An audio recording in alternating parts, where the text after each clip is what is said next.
My name is Carl Menninger. I am the director of theater, musical theater and dance here at American.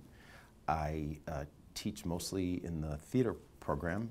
I teach a class called The Business of Acting, and I direct 1 or 2 shows every year.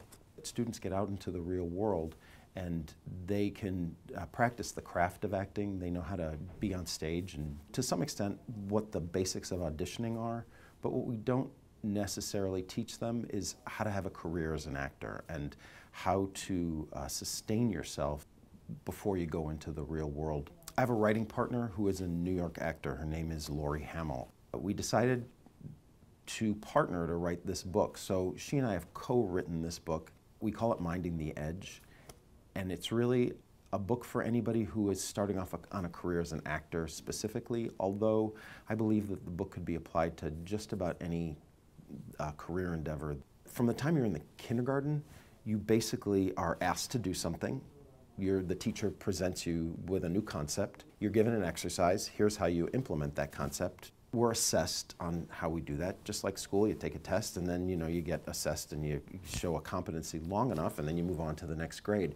And so that paradigm continues into the world of work. So you get an entry-level job and someone explains the concept of here's how I do this job.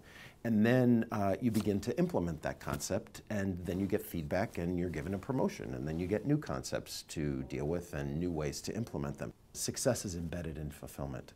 Whereas the other way around, it doesn't always work because we define our success by allowing someone else to do it for us. We define success by how many toys we have and how much money we make and what floor our office is on and how big that office is.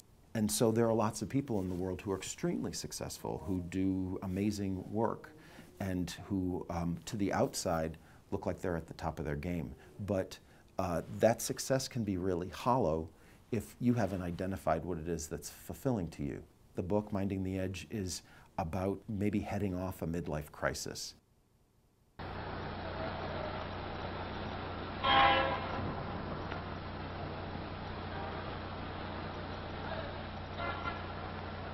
The drama we've just seen shows a man heading for self-destruction.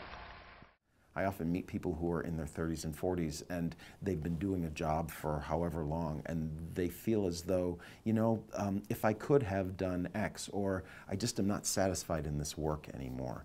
And if you begin to think as someone who is chasing fulfillment, and if you start that way at the beginning of your career, then hopefully you'll pick up that habit and you'll always think that way.